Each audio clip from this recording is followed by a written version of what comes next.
times you're praying. He hates all you do cause you love fornicating. For fornicating. For fornicating.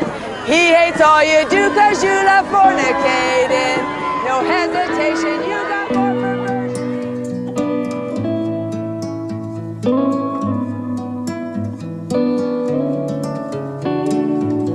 Zach Phelps-Roper, thanks so much for coming on to Talk Beliefs all the way from Utah, USA. You are a registered nurse, a writer, and also an activist, frequently speaking out about growing up in and ultimately leaving the Westboro Baptist Church of Topeka, Kansas, a church infamous for its aggressive God Hates Fags campaign, as well as the picketing of funerals.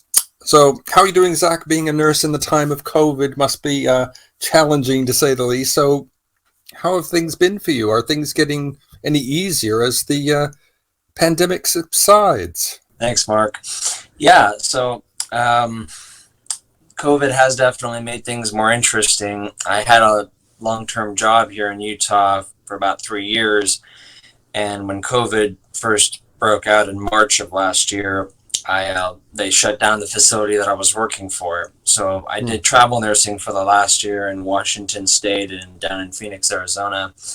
And I just recently came back to the Washington, St. George area. So I've been doing very well, though. That's good to hear. Oh, you are a widow, not a queen. Fat bottom whore by our almighty Lord. Go downtown clown. Fat bottom whore by our almighty Lord. Go down. You can't tell them that you love them. You despise them and you're bluffing. You got nothing, so you're lying. You're just hating on the truth game running. Just like a freak out playing dress up. So those costumes, they can't help you out. God promises, your destruction so violent. But before we get into your story of growing up in the church's founding family, let's just get an overview of the Westboro Baptist Church. Zach, for anyone who isn't familiar with Westboro, how did the church get founded? What are its main beliefs? And what did it become famous for? I believe that it came into being in the 1950s. Mm-hmm. My grandfather was a preacher, but he was very young. He didn't have his own congregation until he came to Topeka, Kansas. He basically took control of the Westboro Baptist Church, which had a sister church called the Eastside Baptist Church in Topeka as well. Within a few years, though, of his assuming leadership there, he basically kind of broke off the relationship with Eastside and it became its own entity. Some of the main beliefs of Westboro would be, well, most importantly, their belief that the Bible, specifically the King James version of the Bible, is the absolute truth of God, and that they must live their lives in accordance with the commandments of God, or they risk going to hell. And so this is the fundamental, the bedrock of their belief system. And if you question their belief and their faith, you run the risk of being excommunicated and just kicked out of the church. And so their beliefs include they believe that they are prophets. They believe that they speak for God and that it's their duty to warn their fellow neighbors and countrymen and even the world at large that they're all going to go to hell if they don't obey the commandments of God as well. And this plays out in their belief. What they call loving their neighbor is warning them that their sins are taking them to hell. They often cite Leviticus chapter 19 verses 17 and 18 to support that, as well as from the book of Isaiah chapter 58 verse 1. It says, "Cry aloud, spare not, lift up thy voice like a trumpet, and show my people their transgressions." So they definitely take to the streets, and that's why they have become so famous. I'm trying to, I think the last part of your question was how did they become so infamous? Well, the picketing started back around 1990, 1991, I believe. This is right around the time that I was born, actually. My grandfather was visiting a local park that's about a half a mile away from the congregation, the members of the church. Yeah. And it's called Gage Park. And Gage Park is a very big park. It has a zoo, it has a swimming, like a water park, and many other things, many other attractions. And so when my grandfather was out with one of my older brothers on a bike ride, he was, my brother was maybe like 5 or 6 years old, I would guess at that age. So they were just out bicycling, right? And my grandfather would bike ahead, and then he would turn around and then return and, come back to my brother because he was much slower. He was younger, of course. And so in the midst of his bike ride, there was a man trying to persuade my brother to come into the bushes. And so my grandfather believed that not only was this a pedophile, but that this was a homosexual thing, right? That this was a gay man, which may or may not be the truth. I don't believe that homosexuality and pedophilia are the same thing at all. If you draw a Venn diagram, there may be some intersections there, but certainly you shouldn't jump to conclusions. But my grandfather did.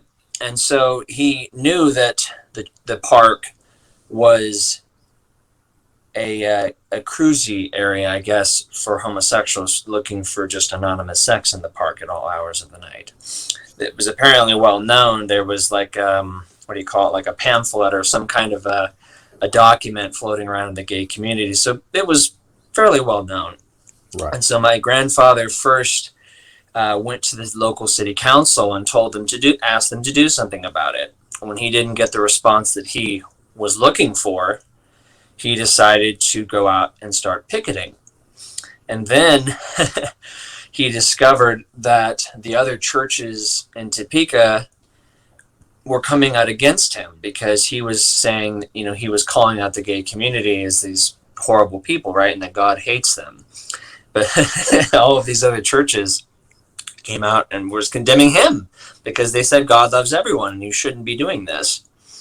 And so this just further spurred my grandfather, and he decided it was his realization that the country needed to be preached to, and that they had lost their values as he often said that the United States was founded by the Puritans, on the the Mayflower, and that that they had this. They wanted to have the freedom to serve, to live their lives with religious freedom. And he often talked about Jonathan Edwards and his sermon, Sinners in the Hands of an Angry God. So he said that the United States used to fear God and had a good moral backbone, but that it had ultimately decayed over the centuries. And so he felt he was called to preach, and so he did. Zach, people will want to know what it's like growing up as part of this church, especially as part of the founding Phelps family.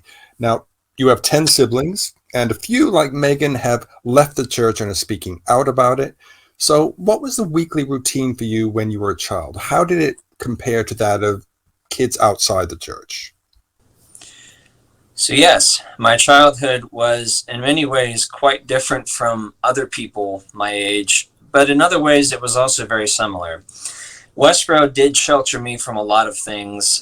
They didn't believe in such things as using recreational drugs, alcohol. So in a way, it wasn't bad. It wasn't all bad. There was stability and security and safety at the church.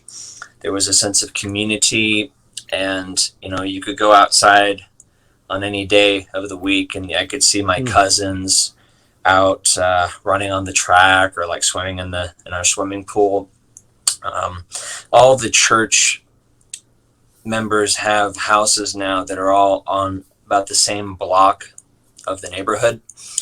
But anyways, so growing up, it was quite difficult sometimes because a lot of my school classmates didn't understand me, and I was bullied to some extent.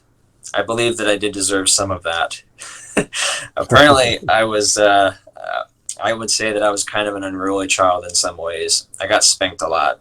I remember that. But I did strive to stand out from my siblings. I tried to work really hard at the church and in my parents' home. They had very high standards and expectations for me. I was supposed to get straight A's in school, and I did, up until halfway through my college education, which at that point it doesn't really matter because you already have scholarships and everything, you know. But anyways, but yeah, I grew up going to pickets several days of the week. And as I got older, I went to more pickets. We traveled around the country. Every year we went on vacations with my parents and, you know, my siblings, sometimes other members of the church too. But my dad is a very religious man. He's one of the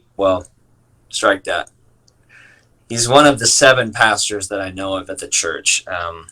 I say 8 because Steve Drain, who was a prominent member of the church, recently left. I might talk about that later if you would like to know more. But yeah, it was pretty cool. I had I had siblings, I had cousins. We liked to play video games. We played sports. We also read the Bible, of course, very frequently.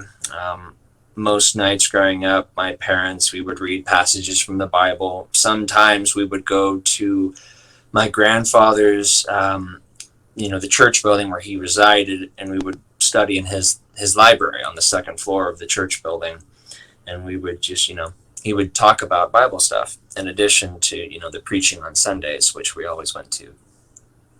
So it was a very religious upbringing, but I feel like it did have a lot of freedoms too. Unlike other cultish groups I've heard about, we were actually allowed to listen to music, play video games, even sometimes go to concerts, although we would often picket them as well. So, it wasn't. How much of your time was spent on picketing? Well, the average picket was about a half an hour, and there were a couple pickets every day in Topeka. But I would probably say I probably put in at least 10 or 15 hours of picketing every month. And of course, when we went out of town to picket like the Super Bowl, those would be much longer pickets, upwards of 3 or 4 hours. So, what did your friends, your own age, think of all this? A lot of them were very confused by it. Some of them were very hostile towards me. I remember some of my coworkers going across the, driving by, while we were picketing, and they would yell and, scream and say stuff. But some of them actually didn't really care about my religious upbringing at all, and I'm still friends with some of those people. So I've actually been able to reconnect with a lot of my former classmates since I left Westboro. Social media is a pretty cool thing. Were they able to come over to play with you when you were little? No. Well, interesting. I would say, versa. Well, for school activities, they might be willing to come over. But I didn't really have sleepovers because most parents would not want their kids around us at all. They thought we would be a bad influence on them, or But yeah, when I was in high school, we did have cross-country dinners because practically all of my siblings ran cross-country and track, and that was one way in which we got to know other, families and other members of the cross-country team. So, my mom and dad did have a very heavy they were involved heavily in my schooling and education. So let's just focus for a bit on the patriarch of the church, your grandfather, the late Fred Phelps. As we've seen in the Louis Theroux documentaries and ones like it, he seemed to rule with an iron fist and had some very outspoken and controversial views on the world, and especially on the gay community. Incredibly, he was eventually excommunicated from the very church he had founded. So what's the real story here? What's the truth behind Fred Phelps? Certainly I can answer all those questions. So I guess maybe to give a little background, my grandfather he was the leader of the Westboro Baptist Church for probably around 50 to 60 years. Not exactly sure. Long time though. And so they started picketing long about 1990, 1991, because he viewed the homosexual community as needing to be preached to. And he felt that people were being more tolerant and accepting of homosexuality. He thought that they should be, he would cite the Bible and say that they were worthy of death, right? So he thought that America was completely fucked up and needed to be changed. So he was involved in picketing across the United States, and there were also other pickets outside of the country in Canada, and I believe on one occasion in Iraq, actually, around the time when Saddam Hussein was still in power. Wow. And so he was, the church became more and more strict, I would say, as time went on. I grew up originally being able to, we would have Thanksgiving, we would have July 4th celebrations, like the firecrackers and stuff like that. And as I grew older, and especially after 9/11, the Twin Towers falling, my grandfather said that this was a judgment from God because you haven't been listening to me, right? And so he became they decided that the Iraq and Afghanistan wars were not justified. And so he, had us begin picketing soldiers' funerals. This actually eventually led the church into some very difficult litigation because the father of a fallen soldier, Albert Snyder is his name, he wanted to, he believed that Westboro had desecrated his son's funeral, and he was citing emotional turmoil, other things like that. He didn't believe that it was covered by the First Amendment, their free speech. And so Westboro fought that case for several years, and eventually it was eventually taken up to the Supreme Court. And I was actually in the room when my Aunt Margie was litigating on behalf of Westboro, to defend the church's actions. Eventually that case was resolved 8-1 in Westboro's favor. And so, like I said, my grandfather, he became a bit more radical as time went on.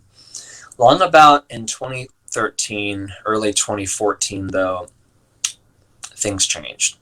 So I would say, I don't know if this, what I can say is that when people go through really tough times, really emotionally challenging times, I think that sometimes they become more empathetic, more understanding of other people. And so when my grandmother was in, intensive care and being treated he went to see her every day while she was being treated in early 2013. I don't know if this actually triggered anything in him to make him more understanding of other people, but by the time September or August came about of 2013, he started to have changes in his behavior. Now, this could just be dementia, for all I know, but his behaviors became very strange and erratic at times, but other times, well, you'll see. So, like, one time he was accused of being abusive to his wife, Margie Phelps, who was my maternal grandmother. It seemed, in hindsight, it seems like probably dementia, but like it was so strange. He was accusing two of his oldest grandchildren, his two grandsons, my cousin Ben and my brother Sam, of doing something wrong to him, but he wouldn't elaborate on what exactly was going on. He told them, he made them write a letter of apology for their actions, but they didn't know what they were apologizing for. And I was actually there when my grandfather was, several other of the elders of the church, the men who eventually became the pastors after he was excommunicated.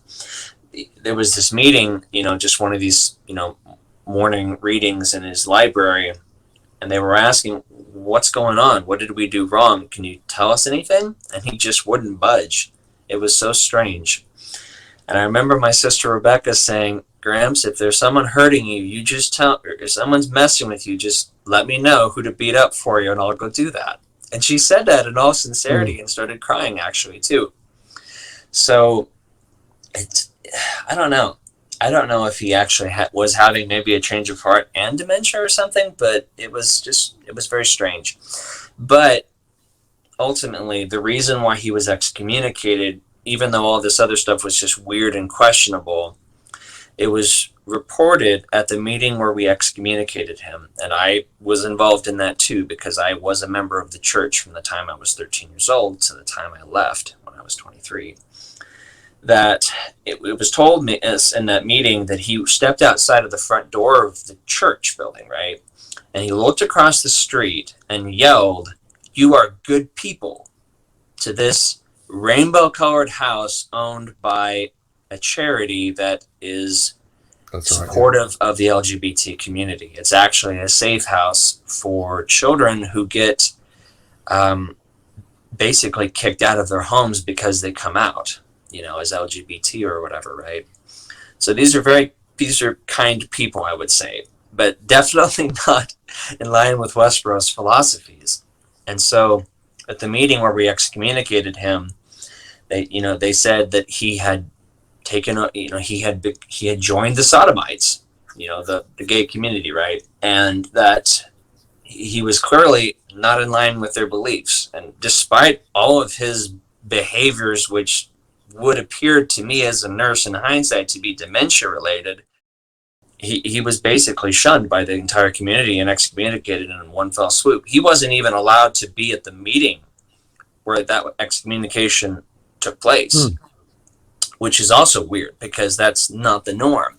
At Westboro, you're supposed to bring the person who's who is in danger of being, kicked out. They're supposed to come to the meeting and be allowed to defend themselves, or at least to be able to apologize, right?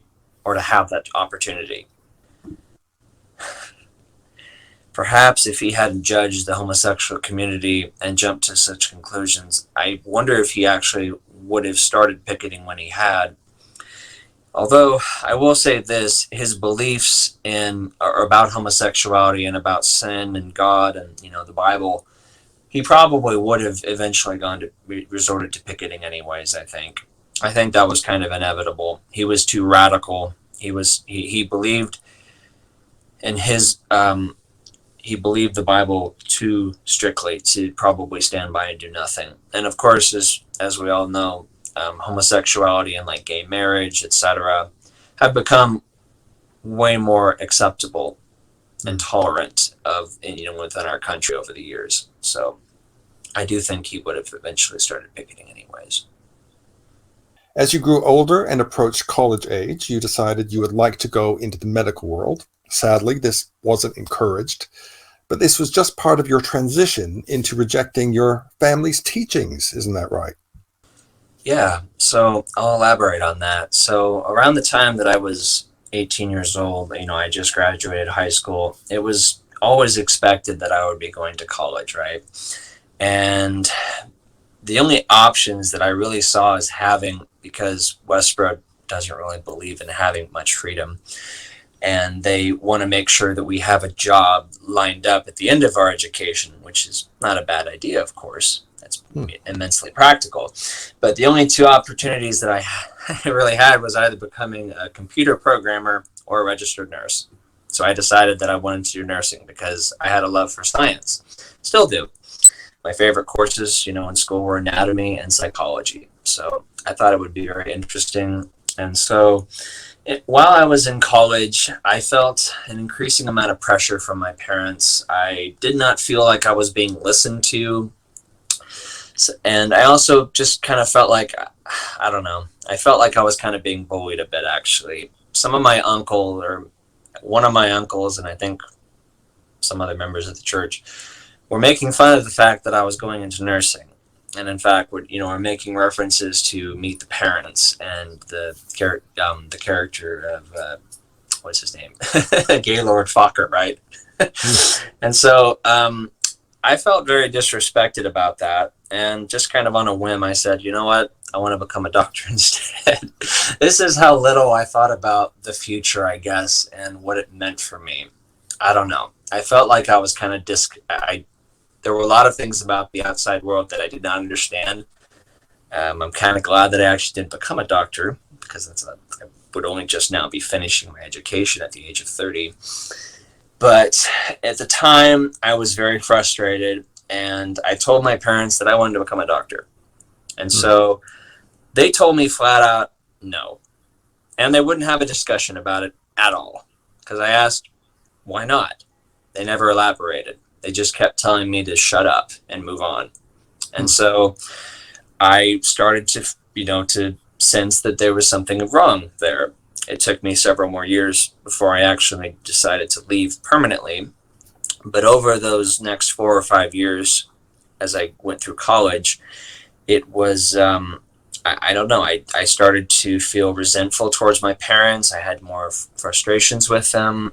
I almost left about the doctor concern, because I didn't feel like my parents respected me. And it's such a double standard at Westboro, because on the one hand, they believe that every member of the church is equal, because we are all part of the church, which is, the servants of God, right? Everyone should have a voice that can be heard. Yeah. But if you are older than someone at the church and you tell them to tell someone younger to shut up, you're supposed to shut up, right?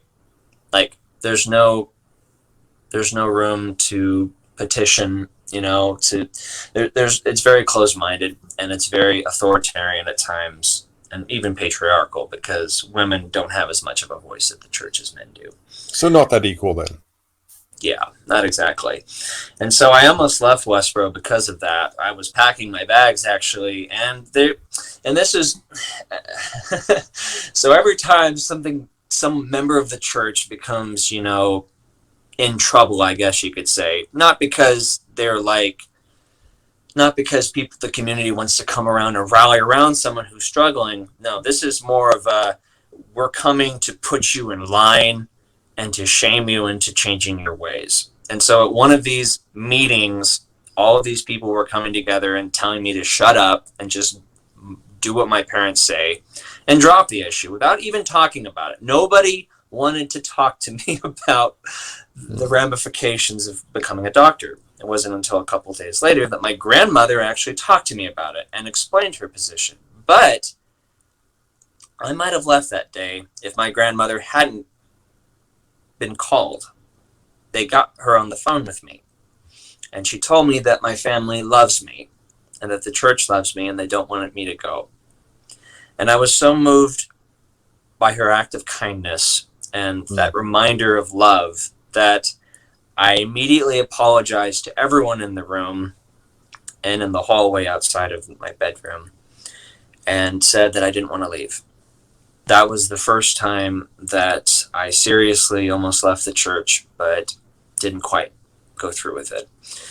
And of course, my grandmother eventually told me that if I did become a doctor, I wouldn't have as much time to devote to church activities, which actually would have been a perfectly legitimate explanation to me if my parents had actually been respectful enough to declare that to me, right? Because I love the church. I love my family and the people there. And I still love them, even though they want nothing to do with me. So, yeah, there were a couple other times when I also felt disrespected and frustrated by my situation. And eventually, after I became a nurse, my first day working as a nurse, I was injured working at a hospital, right? And I had these trigger points, very painful, can be treated with injection therapy, but very painful burning pain throughout my shoulders, and it just seemed to get worse over time. And I was trying to diagnose myself and figure out what was going on. This was about 7 weeks before I left Westboro. And so my father was trying to help me, he took me to a chiropractor, something like that. And I was trying to solve it that way. But I was also looking online, looking at, medical articles, like trying to diagnose what's going on. And my dad would tell me, are you even praying about this? And so, man, I could say a lot more about that, I guess, but ultimately, my dad thought that I was just trying to make up excuses for getting out of church activities, which was not really the case at all, because I was a passionate member, hardworking member of the church. I answered emails. I talked to people on social media. God, I feel like I did so much for the church and for my parents, and I just got no respect in return for it. And it just so frustrating. But ultimately, the night that I left Westboro on February 20th of 2014, I was asking my dad if he could take me to the emergency room because I was in so much pain from my shoulders. He told me to go back to bed. He didn't believe that I was really hurting. And I asked him just straight up, do you think I'm just making all this up? And he said, yeah. So what? Wow. So what? You're a 23-year-old son who is a nurse, by the way, and did graduate and was licensed, who knows a little bit about the human body and this kind of stuff. Like, none of it makes any damn sense to me. And you were injured on your first day of nursing, weren't you? Yeah. Unfortunately, my preceptor wasn't using a gait belt like we were taught in nursing school, and I don't know, man. I feel like I barely got through nursing school. I was so stressed out about everything that was happening at the church. I was feeling a lot of frustration because I thought that God was punishing me for being a kind and hardworking member of the church. Like, for all of my service, I had this horrible shoulder injury that didn't seem to be getting any better, and I had this lower back pain because I had poor posture. And it just, I don't know. I felt a lot of resentment toward the God that I had grown up to believe in. And it wasn't until later that I really came to question my beliefs and, my spirituality and stuff. But that's for another time, I suppose. At the time, I was just so frustrated at everything that was happening. It felt like I was having physical pain along with this emotional pain. I felt ashamed of myself. I felt guilty about seeking out help and asking people for help. Looking at, for scientific, reasons, the understanding of the human body, this shoulder injury and stuff. I don't know. I was feeling the full gambit of emotions. And on the night that my dad, he was so frustrated, so angry at me, he got within a few inches of my face and told me to go to bed. And he was shouting, which my dad sometimes did when he got angry. And it was at that point that I was feeling fear for my safety.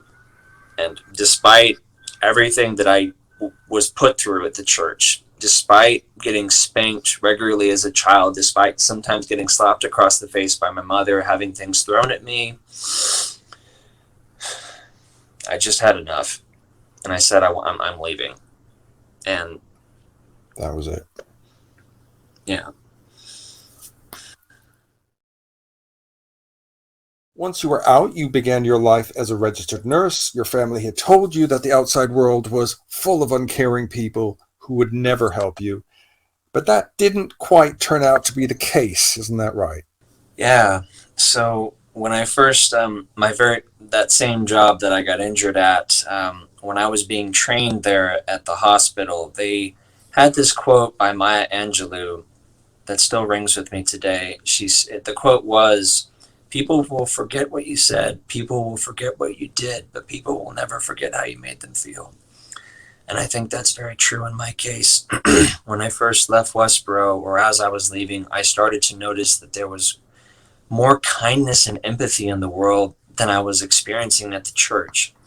There were people who did understand that I had my shoulder injury, and they didn't want to make it any worse. I had very kind coworkers at the hospital who tried to take very good care of me and try to encourage me through that time.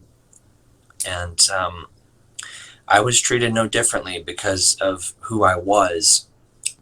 It was, there was a lot of compassion there.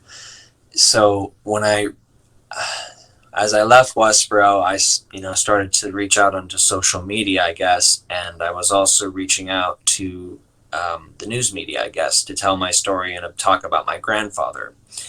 In so doing, I drew a lot of attention from other people on social media, and I still have at least 100 friendships that blossomed out of those encounters. I have so many supporters on social media, people that I have met in person, and some that I may never be able to actually see, but I've made a lot of friends and found a lot of support because of that. In fact, I remember there was, I was at an Olive Garden restaurant with my sister Grace, and there was a waiter who happened to be gay who, when he found out that who I was, he wanted to pay the bill for the meal. And I was so floored by that. I didn't know what to say. I just said, "It's okay, I'll cover it." And I later saw the guy at I don't know, I guess we were, I guess I was at another restaurant, or I guess it was karaoke or something, and I met the guy and he bought me a drink, along with, I don't know, man. It was, my preconceptions about homosexuals being these violent, malicious beasts who just want to hurt you and just are so disgusting and nasty. All of those prejudices just kind of washed away, and I realized that the world was so much kinder than I was led to believe that it was. It was like I had to wipe the hard drive of my mind clean, and everything was kind of new and exciting. Of course, part of that might also be related to my mental illnesses that were diagnosed shortly after leaving Westboro too. Westboro doesn't believe in mental illness, first of all, so they would have never understood this aspect of, my departure anyways, but I was diagnosed with bipolar disorder and generalized anxiety disorder as well after leaving Westboro. Of course, none of it's really surprising at this point. I know that people with bipolar disorder usually, that their diagnosis comes after some traumatic event in life, and, growing up being afraid of everyone around you and being told that people were violent, and actually seeing a lot of violence on the picket lines, it was quite a shocker. And I had a lot of anxiety around, meeting new people, and it was, it took a lot of love and support from some very good friends of mine to help me get through that time. I ultimately almost committed suicide 3 times within a year and a half of leaving Westboro. I won't talk about the first 2 suicide attempts, but the last time was on August 3rd of 2015. And I jumped from a bridge and broke my left femur on impact. That was about 6 years ago. And in that time, I've discovered that the family and friends, those people that, that I kind of wasn't sure if they really were in my corner or not, these former members of the church who, welcomed me back into, the family, as you put it, right? As one puts it. So there's the family that I have at Westboro, and then I have the outsiders, if you will. And it took a lot of love and support from them. And I've done very well for myself in the time since. I've actually become a father too, so. My name is Phelps-Roper, and I'm a former member of Westboro. They don't know what kind of harm they're causing. Please forgive them, for they know not what they do. Let's kill them with kindness and show them what loving your neighbor is all about. Thank you. We love you all. Zach, your life has been anything but ordinary and took you down quite a few dark paths, but thankfully you're in a much better place now. Would you say, though, that there were some good things that you've taken away from your family upbringing? Yeah, just as everything you approach in life has good and bad elements to it, I will say that there was a lot of good that I gained from being part of the Westboro Baptist Church. And so I'll tell you about those things now. First of all, Westboro, although they come across as not being very collectivist, like they don't have much of an interest in people outside of their church, but they did teach me to be customer service minded. They taught me to be a very hard worker. They taught me about the value of, being honest and true. They taught me how to, I learned a lot of practical skills. I mean, I think I probably put in at least several thousand hours of volunteering to like remodel people's houses in the community, right? I also, of course, had received my nursing education. My parents paid for probably at least half of that, the other half being through my scholarships. But they are, if you can get outside of the dogmatic beliefs that they have, they can be very kind and tender-hearted people. My grandmother, the wife of Fred Phelps Sr., the original pastor of the church, she was one of the kindest women that I ever knew. And the community of outsiders took her passing very hard. And, so I did learn the value of kindness, although not exactly unconditional love, which is something that I have learned about since leaving the church. That's something I espouse today. Well, you're in a much better place now. As we said, you are a registered nurse, you speak out on shows like this, and you also intend to run for public office one day. Well, it's been great to talk to you, Zach, and hopefully your experiences will continue to help and enlighten others who have come out of high control groups. I will leave links to your social media in the description below. And all that's left to say is thank you once again, Zach, for coming on to Talk Beliefs. Thank you, Mark. It's an honor and a privilege.